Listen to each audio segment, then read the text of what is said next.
Ya, terima kasih pemirsa Anda tetap bersama kami di Kiswah Kajian Islam Ahlus Sunnah Wal Jamaah bersama Kiai Misbah. Nah, saatnya kita akan membacakan pertanyaan yang sudah Anda sampaikan. Dan kepada Anda yang ingin bertanya, silakan juga bisa menyampaikan melalui WA di nomor 0896 540 76048. Baik, Abi, boleh kita ini ya, minta izin nih Kiai untuk menyampaikan pertanyaan. Pertanyaan pertama ini dari Suud di Sunter, Jakarta. Kiai, kami sudah berdoa dan berusaha secara terus-menerus. Mengapa belum tampak keberhasilan? Nah, ini gimana, Abi? Ini udah Dalam habis-habisan terus. kitab Hikam itu Imam Ibnu Athaillah dalam satu makalahnya mengatakan la yakun ta'akhuru amadal ata'i ma'al ilhajil du'a. Jangan kamu itu menganggap bahwa keterlambatan rahmat dan pemberian Allah di tengah kesungguhan kamu berdoa kepada Allah mujibatin li'asik, sehingga kamu mudah putus asa. Sebab kata Imam Ibnu Athaillah, fahuwa domina, sedangkan Allah itu telah menjamin al-ijabah. Jadi Allah itu sudah menjamin bahwa Allah akan mengijabah doa kamu. Fima yakhtaru laka. Tapi Allah sendiri yang menetapkan. La takhtaru nafsik, bukan karena kemauan kamu sendiri. Ya, artinya dalam konteks ini kita harus bersabar. Itu adalah perspektif dari tasawuf ya. Dari ilmu tasawuf bahwa kita ini harus bersabar dan yakinlah bahwa doa kita pasti diijabah oleh Allah. Waktunya terserah Allah. Jangan kita yang nentukin, kita nggak punya hak. Nah, kalau kaitannya dengan istighfar ada nggak itu? Artinya orang tidak diijabah karena masih ada dosa yang nyangkut gitu. Ya, yakinlah Pak ya, dalam hadis Nabi itu ada innal hasanat yudhibnas sayiat. Dan hasanat itu iktaran istighfar ya. Orang yang selalu sering mengucapkan istighfar, maka yudhibnas sayiat. Itu bisa menghapus semua kesalahan. Istighfar itu makanya tadi saya katakan amaliyah yang luar biasa sebetulnya. Kalau kita ikhlas mengucapkan, maka semua amal-amal yang dulu telah lalu itu salah segala macam, ini maka akan dihapus oleh Allah. Sebab salah satu di antara hadis Nabi itu mengatakan, nisyanud dunubil madiyah wa hiya indahu mahfudhah. Kata Nabi, di antara umat celaka yang celaka adalah ketika dia lupa kesalahan. Wahiyya indahu mahfudhah, sedangkan kesalahan itu tetap terjaga di sisi Allah. Nah, inilah pentingnya kita selalu beristighfar pada Allah. Dulu kita setelah balik, kita kan pokoknya ala kulli hal dosa udah gitu aja lah. Kita ini nggak layak untuk mengabdi, kita bersih, nggak layak kita ini. Nggak jujur aja Allah dosa. Tahu gimana, kemudian kita bisa berbohong. Baik, Kiai Misbah, kita lanjutkan pertanyaan kedua, atau mau ada yang ditambahkan dulu? Ya, sebenarnya menarik itu apa yang disampaikan oleh Kiai tadi. Jadi tugas kita berdoa, Mas Agus. Doa wal ibadah, kan begitu? Doa itu ibadah. Udahlah, doa saja. Dan tadi disampaikan yang menjamin diterimanya doa itu Allah. Uda'uni astajib lakum. Kamu doa, aku yang mengijabah, urusanku. Tapi kapan waktunya? Tadi disampaikan, aku yang ngatur.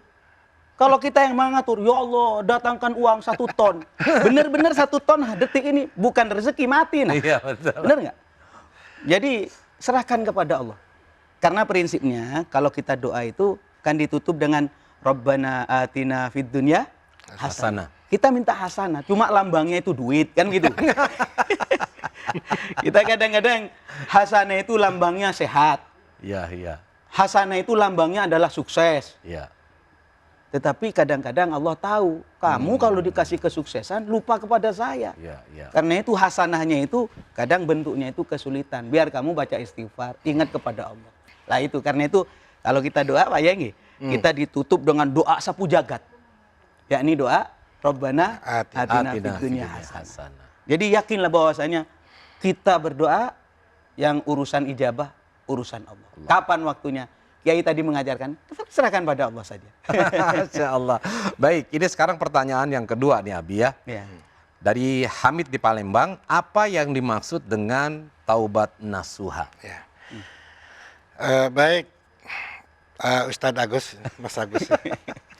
Jadi sering orang mengatakan taubatan nasuha. Sebetulnya itu apa?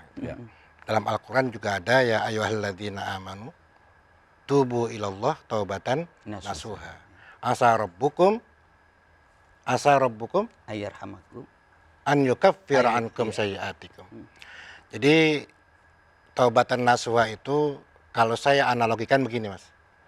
Kalau kita di jalan tol bawa mobil, bawa mobil dengan kecepatan yang tinggi, tiba-tiba kita merasakan rem ini blong. Kita sistem berpikir kan bahwa kita ini banyak dosa, banyak kesalahan, dan kita akan mati kalau tanpa ada pertolongan Allah. Jadi ketika kita beristighfar atau bertobat itu ya seperti itu, usahakan. Atau kita naik pesawat, tutup pesawatnya, sayapnya hilang satu, misalnya. Apa yang terjadi? Kalau bukan karena pertolongan Allah, mati saya. Nah, ini namanya nasuha. Jadi taubat itu yang sungguh-sungguh, serius, tulus, tidak akan mengulangi lagi. Seperti itu ya kondisinya. Iya, begitu analoginya. Atau di tengah lautan, kita naik kapal jauh dari pulau, kalau tanpa ada pertolongan Allah, mati sudah. Nah, kira-kira kita berdoa, beristighfar seperti itu nggak ya? Makanya tadi beliau katakan, istighfar kita bohong. Inna sholati wa nusuki wa mahyaya wa mamati lillahi rabbil alamin. Tapi prakteknya kita nggak mampu. Itu kan namanya hanya mulut toh. Kabura maktan indallah antakulu. Wah berat ini, jadi nggak usah baca itu kali ya. Jadi ini kayak Misbah, ini apa istighfar antara teori dan realita maksudnya gitu. Tapi karena istighfar itu diperintah, ya tetaplah. Walaupun kita sering bohong kepada Allah. Karena ini dikatakan tadi, istighfar kita ini, yahtaju ila istighfarin. Butuh kepada istighfar yang lain, karena sering bohong kepada Allah. Lah untungnya, dikatakan oleh Kanjeng Nabi tadi, orang yang membaca istighfar sampai 70 kali kalian dosanya 70 kali. Dosa lagi, istighfar lagi, dosa lagi, istighfar lagi. Sampai 70 kali. Masih tidak disebut israr. Tidak disebut orang yang selalu mengerjakan dosa. Artinya dia ada keinginan untuk berbuat baik. Masya Allah. Nah, itu Mas Agus. Baik, sepertinya kita sekarang sudah akan memasuki amalan. Ya, kayak pemirsa. Nah, perhatikan nih, amalan berikut adalah amalan agar rumah dipenuhi rezeki. Silakan Kiai Misbah. Terima kasih Mas Agus. Seharusnya minta ke Kiai Abi. Beliau ini kiai dan pengusaha. Jadi rezekinya lancar oleh Allah. Dan sebenarnya saya mengutip nih Mas Agus di dalam kitab hadis bahwa kalau kita mau masuk rumah, Mas Agus mau masuk rumah, izin Yai, saya ngasih amalan kepada jamaah. Siap.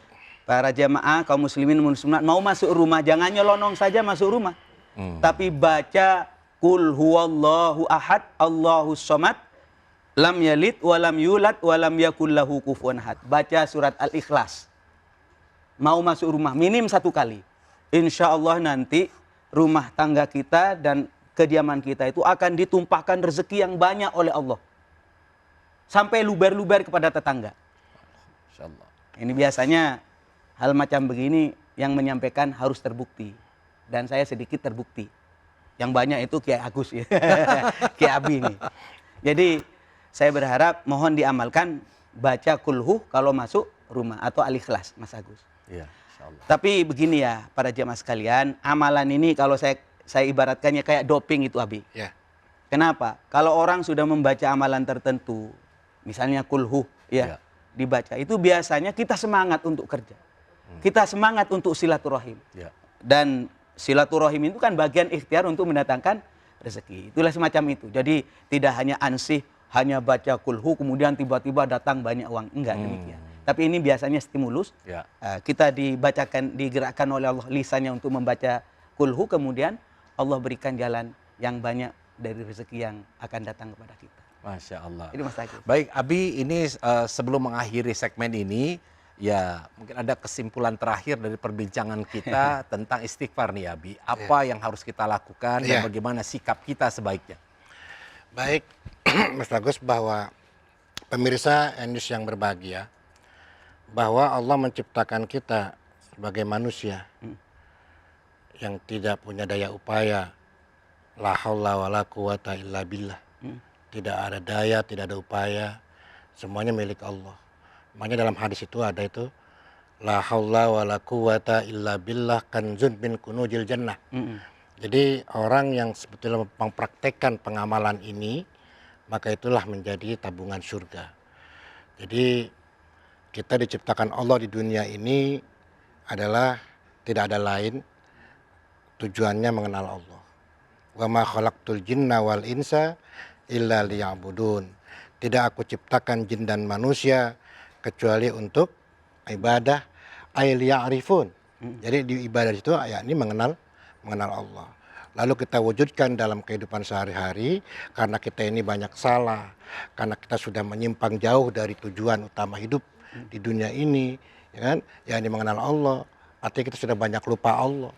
Nah, maka kuncinya adalah perbanyaklah istighfar. Banyak-banyak mohon ampun pada Allah bahwa kita sebagai manusia yang memang banyak dosanya, bahwa kita manusia adalah lemah, hina, bodoh, yang mulia Allah, yang pintar Allah, dan semuanya hanya Allah. Maka dari itu tidak ada kata lain, fastaghfiruh innallaha ghafurur rahim. Maka beristighfarlah kalian karena sesungguhnya Allah itu maha pun lagi penyayang. Mungkin nanya itu dari saya, silakan Kiai Misbah mungkin lagi. Iya. Nah, baik pemirsa, demikian tadi ya ulasan kesimpulan dari Abi. Nah, untuk berikutnya siap-siap yang ada di rumah ya berwudu dulu, siap-siapkan hati, ya prepare lisan kita, ya batin kita, ya dengerin ya, kita perhatikan karena setelah ini kita akan bersama-sama mengikuti zikir gerak batin yang akan disampaikan oleh Kiai Misbah. Tetap bersama kami di Kiswah Kajian Islam Ahlus Sunnah wal Jamaah bersama Kiai Misbah.